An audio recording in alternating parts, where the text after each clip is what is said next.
পরবর্তী প্রশ্ন মহাপ্রভুর কি বলছে, মুক্তি ভক্তি বাঞ্ছে যেই কাহা দোহার গতি। বলছেন যিনি মুক্তি চায়, যিনি ভক্তি চায় এই নামের কাছে, যিনি ভক্তি চাইবে, যিনি মুক্তি চাইবে, তাদের গতি কি হবে? তার উত্তরে রামানন্দাচার্যজি বলছেন এবার কিছু কিছু উপমা দিয়ে বোঝানোর চেষ্টা করছেন। কি বলছে, স্থাবর দেহে দেব দেহে জয়ীছে অবস্থিতি। কি বললেন, মুক্তি ভক্তি বাঞ্ছে যেই কাহা দোহার গতি। যে মুক্তি চায়, যে ভক্তি চায়, দুইজনার গতি কি হবে? রামানন্দ আচার্যজি ওই কয়ার ছন্দ মিলিয়ে বলে দিলেন, স্থাবর দেহে দেব দেহে জয়ীছে অবস্থিতি। মুক্তি কেমন? মুক্তি যেমন বৃক্ষজনী, যেমন বৃক্ষজনী ঠিক মুক্তি, ঠিক মুক্তিও ঠিক তেমন, যেমন বৃক্ষজনী ঠিক মুক্তি তেমন বৃক্ষজনী লাভ মুক্তি মানে। আর ভক্তি মানে কি? দেব দেহে জয়ীছে অবস্থিতি, দেব শরীর লাভ করবে। দেব শরীর লাভ করলে কি হয়? দেব শরীর লাভ করে যতদিন আমি দেব শরীরে থাকবো, পূর্ণের ফলে যে দেব শরীর আমি লাভ করব, যতদিন এই দেব শরীর আমি শরীরে থাকবো, ততদিন শুধুমাত্র সুখ আর সুখ, কোনো দুঃখ নেই। সুখ আর সুখ, ভোগ আর ভোগ, সুখ আর সুখ, কোনো অভাব নেই, কোনো দুঃখ নেই, কোনো যন্ত্রণা নেই, কোনো রোগ নেই, কোনো সুখ নেই। যদি আমি দেব দেহ লাভ করি, তাহলে সেখানে স্বর্গে যতদিন পুণ্যের ফলে আমি দেব দেহ লাভ করব, ততদিন আমার সেখানে ভোগই ভোগ, কোনো রোগ হবে। কিন্তু এখানে যদি ভোগ করতে যাই, সঙ্গে সঙ্গে রোগ হবে। এখানে যদি ভোগ করি বেশি, সঙ্গে সঙ্গে রোগ, যে ভোগে যাবেন সেখানেই রোগ হবে। কিন্তু স্বর্গে গিয়ে যে কোনো ভোগ, ওতে কোনো রোগ হবে। এখানে যেমন বেশি ভোগে অধিক ভোগে রোগ, স্বর্গে গিয়ে কোনো ভোগে কোনো রোগ নেই, কোনো শোক নেই, সেখানে কোনো যন্ত্রণা নেই, সার্বিক কোনো দুঃখ কষ্ট যন্ত্রণা সেখানে ভোগ হবে না, শুধু সুখ আর সুখ শুধুমাত্র। তো বলছেন ভক্তের ঠিক এমনই লাভ, ভক্তের লাভ ঠিক এমনই হবে। ভক্তের জীবনে শুধু সুখ আর সুখ, কোনো দুঃখ যন্ত্রণা, কোনো কষ্ট, ভক্তের জীবনে কোনো দুঃখ কষ্ট যন্ত্রণা থাকবে না। কিন্তু যিনি মুক্তি চাইবেন, যিনি মুক্তি চাইবেন, বলছেন তার খুব একটা বেশি লাভ নেই। যেমন বৃক্ষজনী, বৃক্ষজনীকে কি লাভ আছে? এখানে কোনো লাভ নেই। তো যে মুক্তিকামী, তার ঠিক অমনই লাভ হবে। জীব গোস্বামী পাদ কি বলছেন, ভক্তি মুক্তি স্পৃহা যাবৎ পিশাচি বর্ততে তাবৎ ভক্তি সুখস্য প্রথম অভ্যুদয় ভবেৎ। আবার যদি বলছেন মুক্তির যদি বাসনা থাকে, মুক্তির যদি বাসনা থাকে, আমি ভগবানের নাম করছি, আর সেই নামের ভিতরে যদি যা কিছু সেবা করছি, সেই সেবার মধ্যে যদি আমার কোনো বাসনা থাকে, জাগতিক সুখের যদি কোনো বাসনা থাকে, তাহলে তিনি ভক্তি লাভ করতেই পারবেন না। জীব গোস্বামী। তো এখানে যে কথা বলছেন পরবর্তীতে,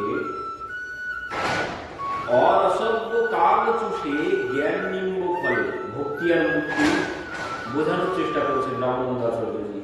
কি দিয়ে বলছেন? দৃষ্টান্ত দিয়ে বোঝাচ্ছেন, অরসজ্ঞ কাক চুষে জ্ঞান নিম্ব ফলে, রসজ্ঞ কোকিল খায় প্রেম আম্র মুকুলে।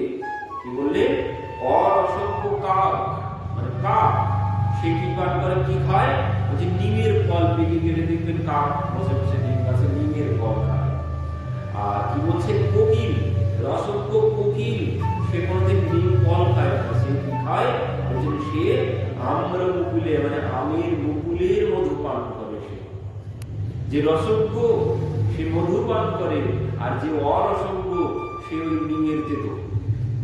নিমের তেতো খায়। তো মুক্তি যে চায়, সে ওই কাকের মতো, সে ওই তেতোটাই খায় বসে বসে। আর যে ভক্তি চায়, সে কোকিলের সাথে তার তুলনা করেছেন। পরবর্তীতে বলছিলেন, অভাগিয়া জ্ঞানী আস্বাদয়ে শুষ্ক জ্ঞান। যে জ্ঞানী সে অভাগা আছে, যে জ্ঞানী ব্যক্তি সে অভাগা, সে কি করে? বলছেন আস্বাদয়ে শুষ্ক জ্ঞান। কৃষ্ণ প্রেমামৃত পান করে ভাগ্যবান। যিনি এই কথামৃত, এই প্রেমামৃত পান করবে কে? যিনি এই প্রেমামৃত পান করবেন, যিনি ভাগ্যবান তিনি প্রেমামৃত পান করবেন।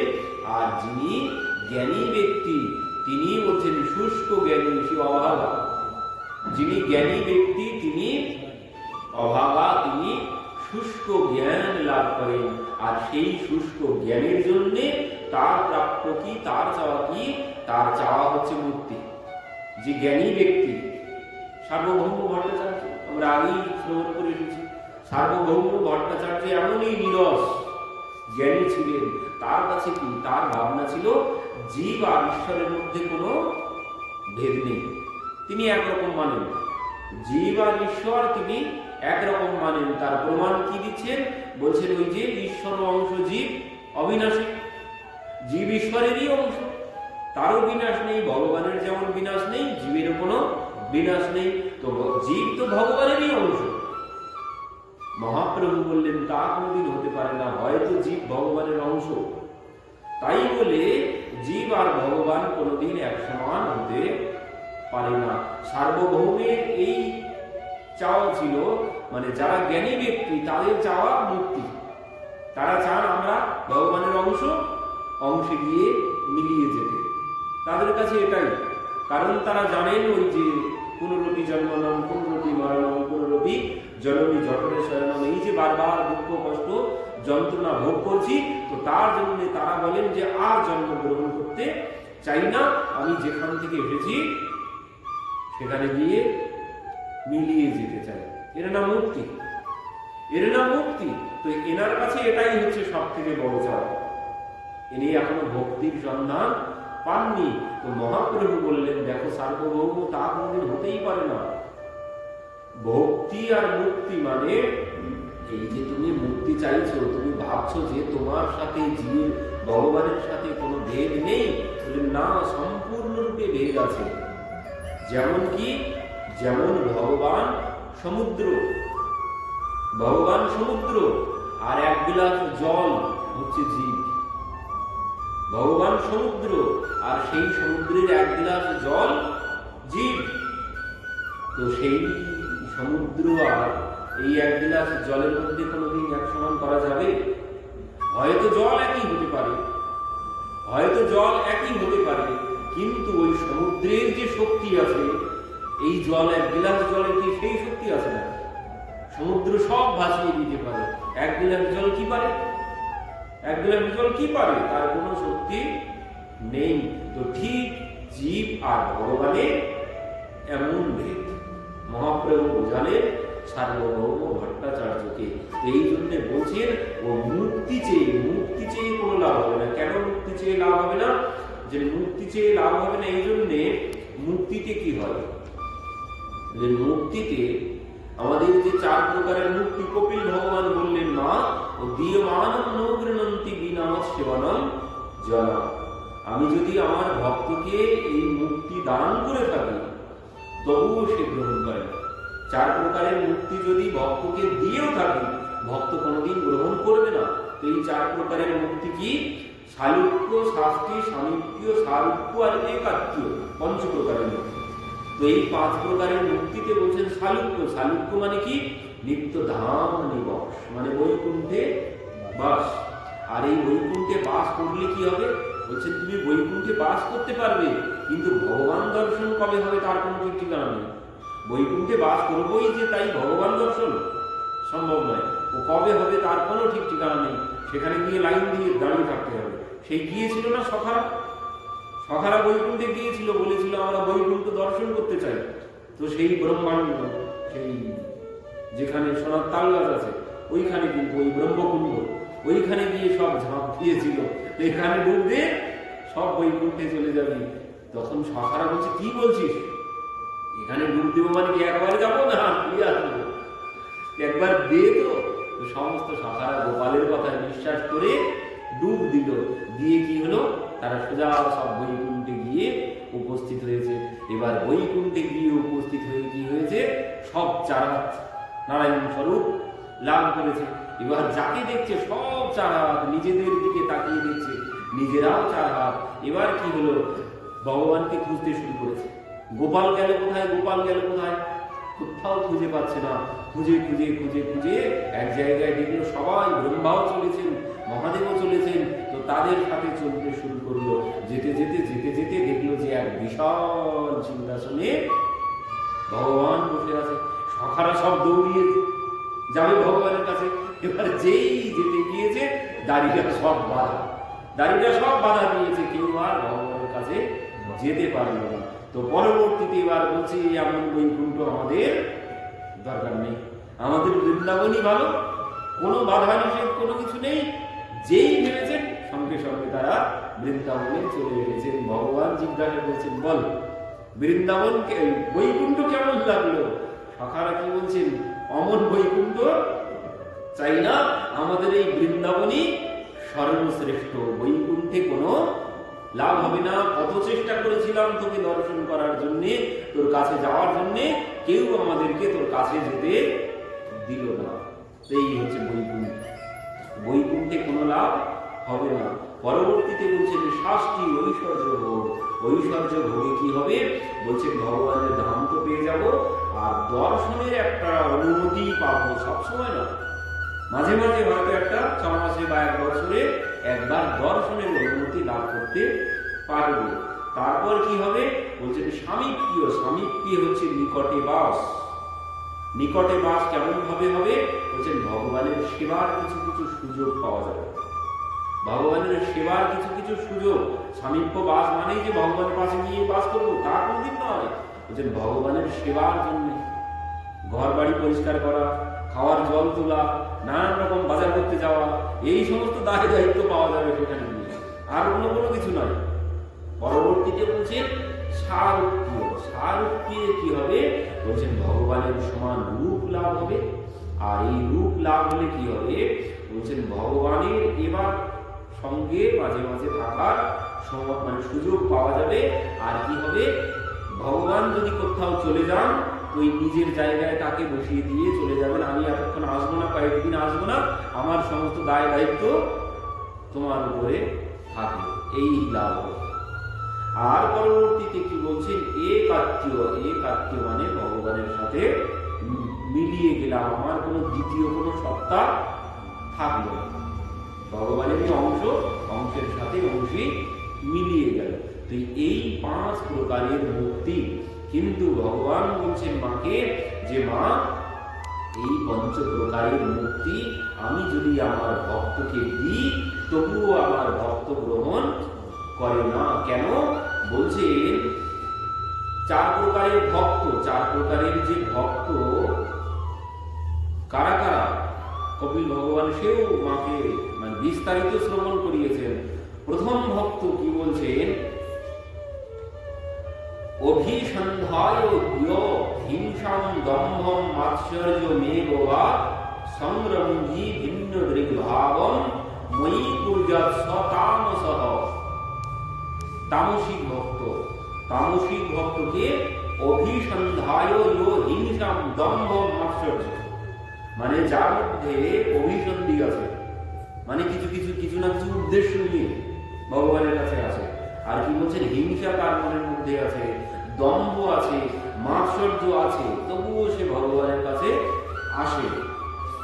এই দোষ যার মধ্যে আছে সে হচ্ছে তামসিক ভক্ত। সে এসে ভগবানের কাছে কি বলে? প্রভু তোমার বিচার নেই, তুমি ওকে সব দিলে, ওকে দিলে, আমাকে কোনো কিছু দিলে না। এই হচ্ছে তামসিক ভক্ত। আর পরবর্তী ভক্ত কি বলছেন? পরবর্তী যে ভক্ত বিষয়ান বিসন্ধায় যশ ঐশ্বর্য মেঘবা অর্চা দাবর্চয়ে দয় মাম পৃথক ভাব স্বরাজসহ। দ্বিতীয় যে ভক্ত বলছেন বিষয়ান অভিসন্ধায় মানে অভিসন্ধি, তার মধ্যে একটি অভিসন্ধি আছে। যশ ঐশ্বর্য মেঘবা, সে ওই যশ ঐশ্বর্যের জন্য ভগবানের কাছে আসে। সে কি করে?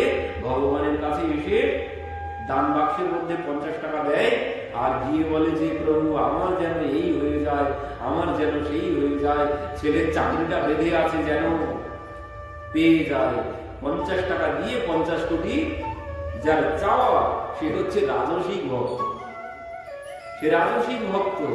আর কি বলছে, কর্ম নিরাহার উদ্দেশ্য পরস্মিন বা তদর্পণম যজেদ দ্রষ্টব্য মিতি বা পৃথক ভাব সাত্বিক।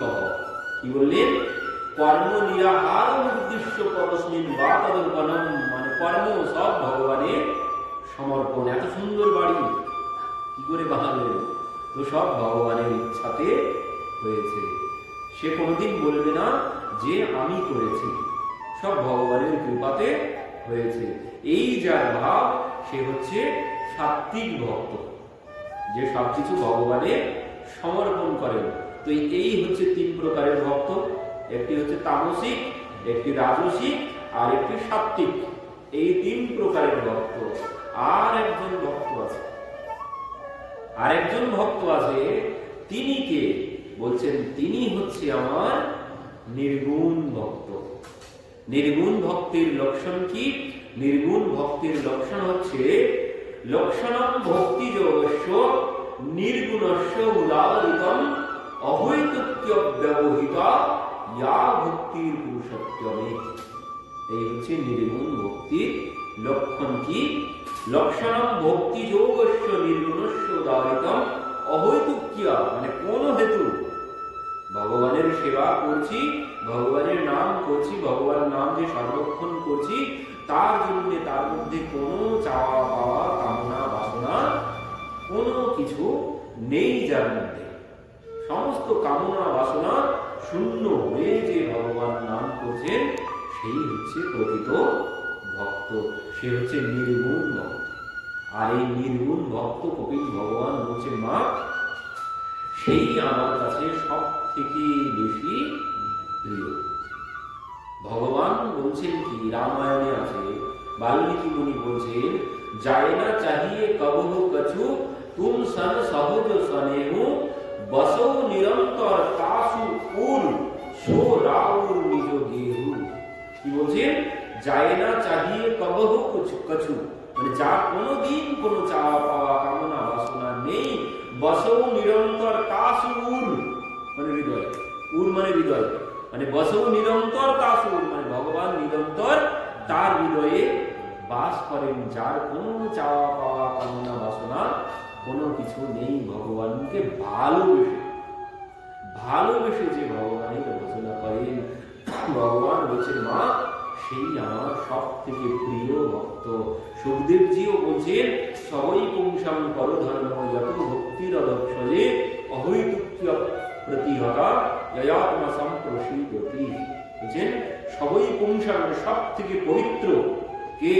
পবিত্র ভক্তকে যার কোনো অহৈতুক্য অপ্রতিহতা, মানে যার কোনো হেতু নেই, সে শুধুমাত্র ভালোবাসে, ভালোবাসার মধ্যে কোনো হেতু থাকবে না। যেখানে হেতু থাকবে সেখানে ভালোবাসা থাকবে না, ওটি হচ্ছে স্বার্থে। যেখানে হেতু আছে সেখানে স্বার্থ আছে। ভালোবাসা স্বার্থ দিয়ে কোনোদিন হয় না। নিষ্কাম প্রেমের মধ্যে কোনো কামনা থাকবে না, সেটি হচ্ছে সর্বশ্রেষ্ঠ ভক্তি। আর এমন নিষ্কাম ভক্তের কাছে ভগবান কিভাবে থাকেন দেখুন। সময় শেষ হয়ে গেছে। নিষ্কাম ভক্ত যিনি, নির্গুণ ভক্ত, যেমন ভক্ত ছিলেন নামদেবজি, নির্গুণ ভক্ত।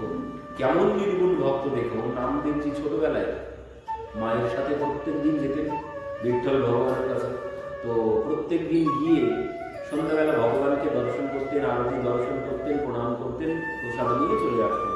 তো একদিন হঠাৎ মনের মধ্যে ভাবনা জেগেছে, ভগবানের সম্মুখে প্রণাম করতে গিয়ে, ওখানে কিন্তু ওই সারাদিন খোলা থাকে, রাত্রিতে 12টার পরে মন্দির বন্ধ হয়, আর সব ভক্ত গিয়ে চরণ জড়িয়ে ধরে ভগবান।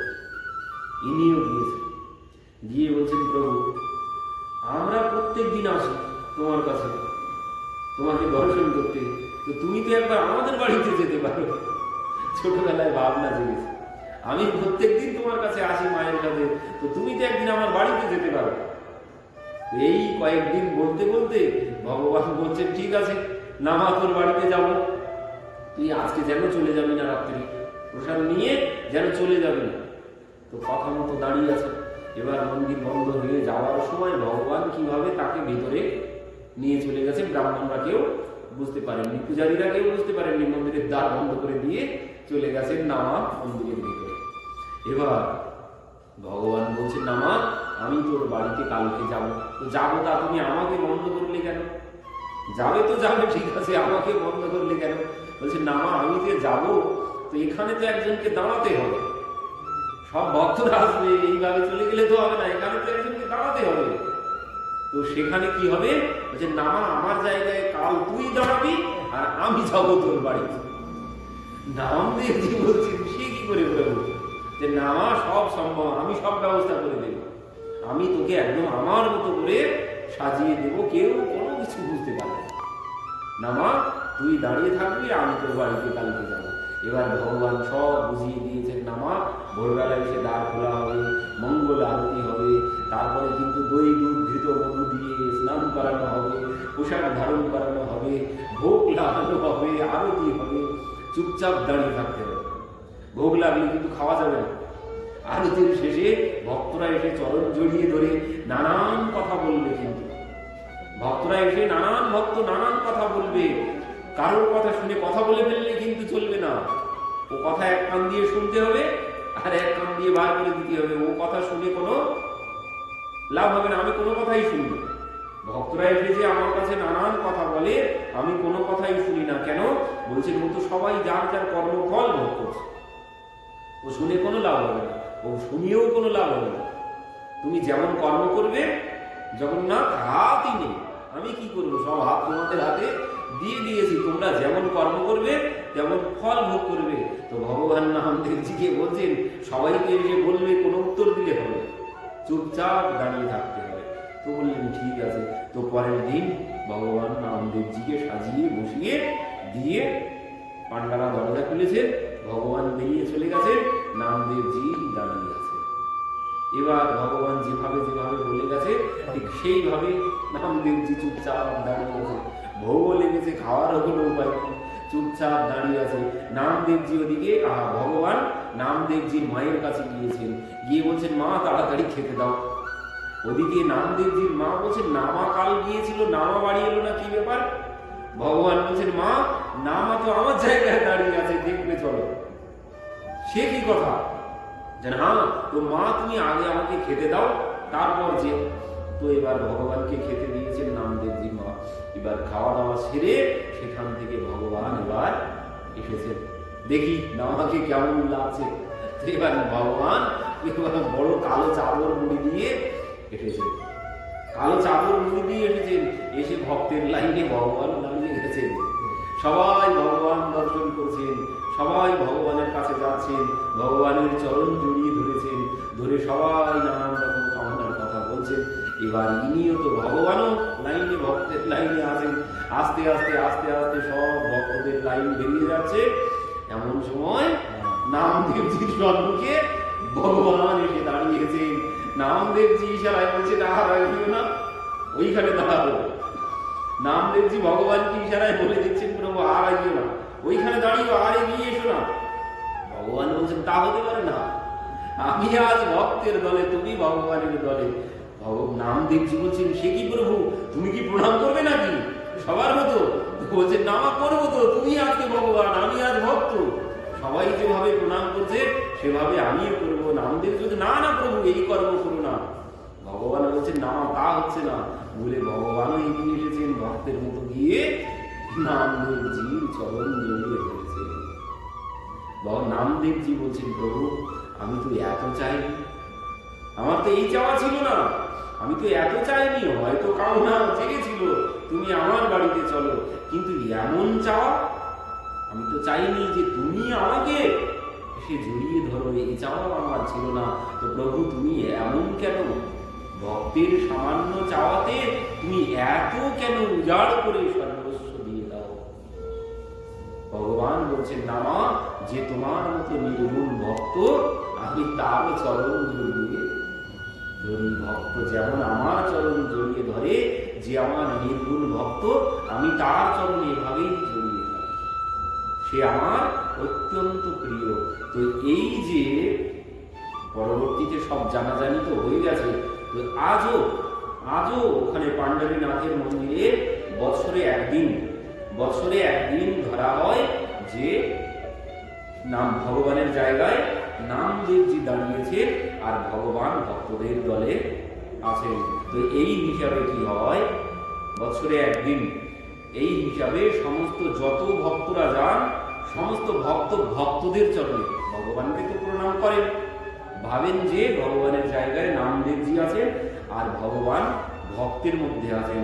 এই ভেবে দিনে বছরে একদিন ওই যে পাণ্ডারপুর মহারাষ্ট্রে, দিনটা ঠিক জানেন, তো একদিন করে আজও সমস্ত ভক্তরা ভক্তদেরকে প্রণাম করে। ভগবান যে কোন রূপে, কোন ভক্তের রূপে এসে উপস্থিত হয়েছেন কেউ তো জানে না।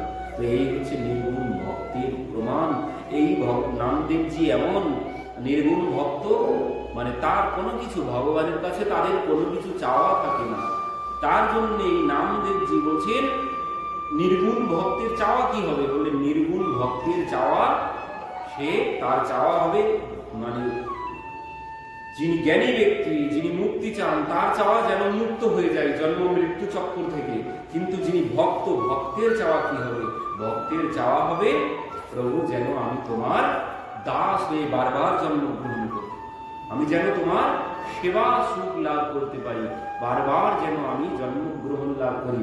কিন্তু যিনি জ্ঞানী ব্যক্তি তিনি বলবেন প্রভু আর জন্মগ্রহণ করতে চাই না, যেন মুক্ত হয়ে যায়। কিন্তু যিনি ভক্ত হবে তার চাওয়া যেন প্রভু বারবার জন্মগ্রহণ করি আর তোমার ভক্ত হতে পারি, তোমার সেবা করতে পারি, বৃন্দাবন বাস করতে পারি। এই হচ্ছে ভক্তের চাওয়া। এই নামদেবজি এমন নির্গুণ ভক্ত। এই নামদেবজির সমাধি কোথায়? এই নামদেবজির সমাধি হচ্ছে ওই মন্দিরের সিঁড়ির মধ্যে নামদেবজির সমাধি দেওয়া। কেন বলছেন, সমস্ত ভক্তরা যেন আমার মাথার উপর দিয়ে ভক্তের চরণধুলি যেন আমি লাভ করতে পারি। তো ভগবানের সম্মুখে আমার মন্দিরের সিঁড়িতে নামদেবজির সমাধি দেওয়া, কিন্তু পরবর্তীতে এখন ওই বন্ধ করে দেওয়া আছে, ঘেরা আছে, যেন কেউ উপরে যেন কেউ চরণ না রাখে। কিন্তু ভগবানের কাছে নামদেবজি এই চেয়েছিলেন যে প্রভু আমার সমাধি যেন তোমার সম্মুখেই সিঁড়িতে হয় আর ভক্তরা যেন আমার উপর দিয়ে, আমার মস্তকে মাথা দিয়ে তোমাকে দর্শন করতে যায়। তো সেই